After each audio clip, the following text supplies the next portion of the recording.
All right, you've been watching the show recently. You know that we have been taking an in-depth look at key Senate races across the country, and we've highlighted important primaries in Ohio and Pennsylvania already. This week, we invited all three of the top Republican candidates in Alabama to come on the show to discuss their effort to win over retiring Alabama Senator Richard Shelby's seat. Unfortunately, candidate Katie Britt, who is Shelby's former chief of staff, turned down our offer after multiple invitations to come on the show. And United States Army pilot and businessman Mike Durant claims that he's focused on local news interviews instead. The only candidate who accepted our request to come on the show was Congressman Mo Brooks, who joins us now. Congressman, welcome to the show. I got to be honest with you. I've been doing politics almost 30 years. I've never met a candidate who doesn't want free airtime, considering how much time you spend raising money to get on television. It seems a little crazy, and I've got to question the campaign strategy of both of your opponents, but I'll leave that aside and we'll get on to your campaign. You started the race endorsed by Donald Trump. You're elected, as a member of Congress there in Alabama. President Trump has revoked that endorsement and said that you went woke. How do you respond to that? Well, anyone who knows anything about my track record knows that that was an off-the-wall comment that has no legitimacy whatsoever. By way of example, if you believe in border security, I've got an A-plus grade with Numbers USA every single year I've been in the United States Congress. You can't get stronger on border security than that. If you're pro-life, I've got an A grade with National Right to Life every year I've been in the United States Congress. You can't do better than that.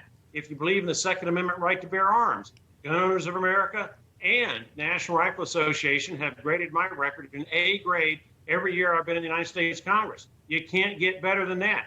If you believe in the foundational principles, well, gosh, go to Heritage Action, go to the National Taxpayers Union, go to the American Conservative Union, and you'll see that Mo Brooks's record ranks right up there near or at the top. You can't get much better than that. And if you believe in free enterprise, not socialism, well, Club for Growth has endorsed me in this race. So you can't get much better than that. If you want a tax fighter, I've got a long history of fighting tax increases. You can't get much better than that. So anyone who knows my record, when they saw President Trump's comments about Mo Brooks being woke, they just laughed.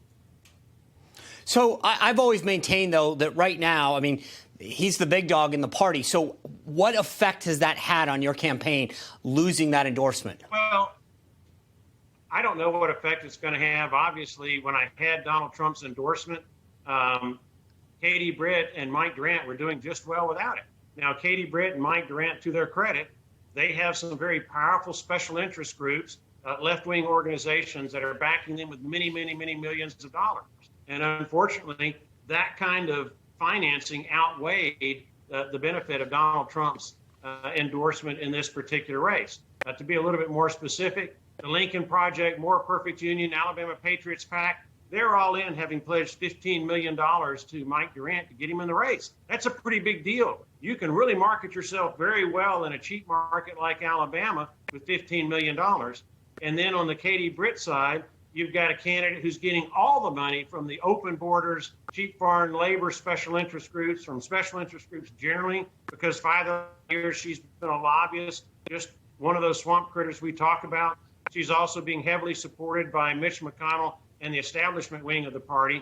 And so she's had a lot of money, and collectively they've done well with that money, and they've been able to swamp me, in particular the Katie Britt team, with negative, scurrilous attack ads that unfortunately I've not had the financing to rebut. Once the people of the state of Alabama understand, though, that I am the only conservative in this race, the only one, then I'm quite confident that we'll do well on May 24th, and that's what we're working hard on right now, is to provoke thought amongst Alabama voters. And if we're able to do that, then they're going to see through these negative attack ads that have no basis in fact whatsoever, and we'll do very well. Okay, so that's what I'm going to get to. I got 30 seconds left. You got a month and a week to go. You're the elected guy. You've been in office. You got a lot of connections. You've run up a bunch of times. You got 2 neophytes that you're running against. What are you going to do in the last 5 weeks to overcome this?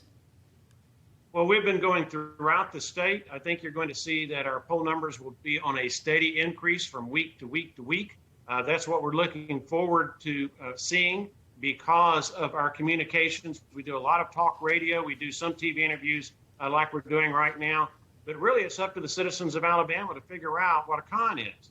And if they figure out what a con is, then they'll figure out that these other candidates are posers, they're pretenders. They're not the real deal, they're not conservatives. And Mo Brooks, as evidenced by my track record, I am a proven conservative.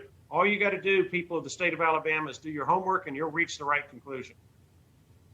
All right, Congressman Mo Brooks, the primary there in Alabama is May 24th. We appreciate you coming on.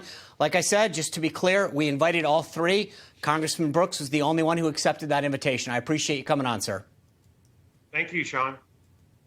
You bet. All right, still to come, New York Democrats caught red-handed after a judge deemed their congressional maps unconstitutional. You're not going to believe the kind of antics they tried to pull. The man who led that fight is here, and he's standing up for Republican voters. He's going to tell us what he's doing. That's next.